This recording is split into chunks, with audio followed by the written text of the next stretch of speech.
कि ये जो LIC पॉलिसी होती है ये मैं किसी वे में शो कर सकती हूँ? यूनिवर्सिटीज जो I-20 डिपॉजिट लेती हैं वो कंफर्मेशन देती हैं, जो भी अमाउंट आपका उसमें इकट्ठा हुआ है उसको आप अगर विड्रॉ करके वो आप शो कर सकते हैं। क्या क्या चैलेंजेस हम फेस करते हैं कि आपको यूनिवर्सिटी में जाने के बाद कोई प्रॉब्लम ना आए। ऑफर लेटर आने के बाद हमें क्या करना चाहिए? यूनिवर्सिटी को कंफर्मेशन चाहिए होता है स्टूडेंट से। एक्सेप्ट तो चलो हमने कर लिया, अब एक्सेप्ट करने के बाद मैं क्या करूं?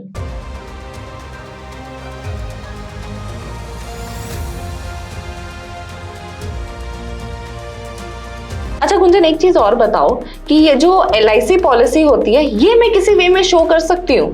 अगर आपकी LIC मैच्योर नहीं हुई है तो उससे पहले जो भी अमाउंट आपका उसमें इकट्ठा हुआ है उसको आप अगर विड्रॉ करके वो आप शो कर सकते हैं। मतलब उसका जो विड्रॉएबल अमाउंट है वो मैं LIC वालों से मेंशन करवा के उसका सर्टिफिकेट बनवा के कि मेरा अमाउंट इतना विड्रॉएबल है at this moment of time कि मैं आज अगर बैंक में जाऊं या कहीं पे भी जाऊं तो मैं इतना अमाउंट विड्रॉ कर सकती हूँ अगर मुझे करना पड़े किसी भी सिचुएशन में। तो उस अमाउंट का आप अगर वहां से सर्टिफिकेट ले आते हैं लेटर हेड पे जो कि इंपॉर्टेंट है तो उसके बेसिस पे आप वो भी शो कर सकते हैं, वो अमाउंट भी शो कर सकते हैं। ओके ठीक है। अच्छा गुंजन, इसके अलावा और क्या क्या डॉक्यूमेंट्स हमें देने पड़ते हैं फंडिंग को छोड़ के I-20 के लिए? I-20 के लिए बेसिक डॉक्यूमेंट्स तो आपका सिर्फ फाइनेंशियल्स होता है जो कि 70% मेजर रोल प्ले करता है, लेकिन कुछ जो यूनिवर्सिटीज हैं वो आपसे आपका स्पॉन्सरशिप लेटर भी मांगती हैं।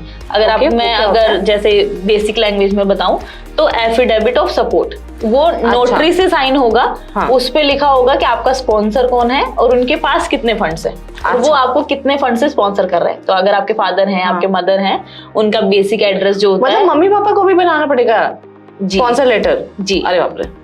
वो अगर सपोर्टिंग डॉक्यूमेंट अगर आपको लगाना है तो कुछ यूनिवर्सिटीज की रिक्वायरमेंट है कि उनको रिटन पेपर पे नोटरी से साइन चाहिए कि इनके स्पॉन्सर ये हैं। तो मतलब लीगल वे में, वर्बली नहीं, प्रूफ हमको देना पड़ेगा कि हमारे फादर या मदर हमको स्पॉन्सर कर रहे हैं। ओके। इसके अलावा मैंने ये भी सुना है कि कुछ यूनिवर्सिटी के खुद के स्पॉन्सर लेटर होते हैं। जी। तो जैसे I-20 का फॉर्म होता है प्लस स्पॉन्सर लेटर होता है, वो आपको यूनिवर्सिटी सामने से प्रोवाइड करता है, उस पे आपको आपके पेरेंट्स के सिग्नेचर के साथ उसमें जो बेसिक डिटेल्स होती है वो आपको फिल करके यूनिवर्सिटी को प्रोवाइड करनी पड़ती है। ओके, ये काफी आज हमको इन्फॉर्मेशन मिल गई है I-20 प्रोसेस के बारे में। तो गुंजन एक्चुअली एक और सवाल है मेरा आउट ऑफ क्यूरियोसिटी, मुझे मेरी वीडियोस पे काफी ये कमेंट आता है।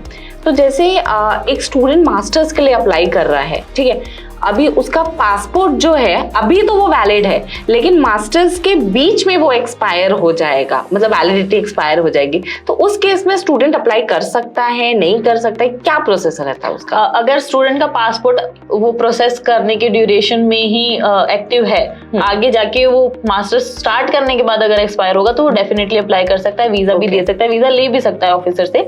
लेकिन इट इज बेटर कि आप इंडिया से ही पासपोर्ट रिन्यू करवा के जाओ, क्योंकि अगर आप वहां जाते हो वो मिडिल में एक्सपायर हो जाता है तो आपको वहां पे अपनी एजुकेशन के साथ साथ वो रिन्यू वाला जो प्रोसेस है जो कि आपको एडिशनली करवाना पड़ेगा, उसमें थोड़ा सा हसलिंग हो जाएगा, थोड़ा सा प्रॉब्लम्स हो सकती हैं।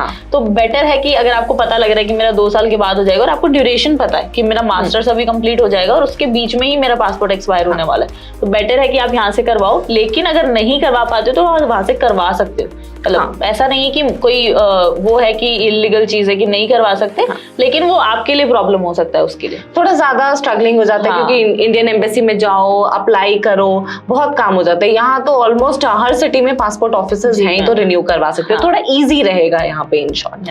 ठीक है, तो ये थी हमारी आज की आपके लिए डाउट क्लियरिंग की सेशन मिस गुंजनपुरी के साथ। तो मुझे लगता है आप लोग का जो ऑफर लेटर के बाद का प्रोसेस है, जो I-20 का प्रोसेस है, वो आप लोग को काफी क्लियर हो गया होगा।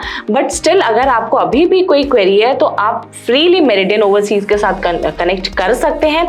इसके अलावा हम सबको पता है कि हमारे फॉल 2024 के लिए एप्लीकेशंस ऑलरेडी स्टार्ट हैं, तो अगर आप अप्लाई करना चाहते हैं तो आप हमें अपने डॉक्यूमेंट्स के साथ ईमेल करें application02@meridian.org पे, या अगर आपको मिलकर डिस्कस करना है तो आप हमारी किसी भी ब्रांच पे विजिट कर सकते हैं, या फिर ऑनलाइन काउंसलिंग लेने के लिए आप हमारी वेबसाइट पे भी विजिट कर सकते हैं। तो आई होप जो आज हमने आपको इन्फॉर्मेशन दी है उससे आपका आगे का जो प्रोसेस है काफी ईज हो जाएगा।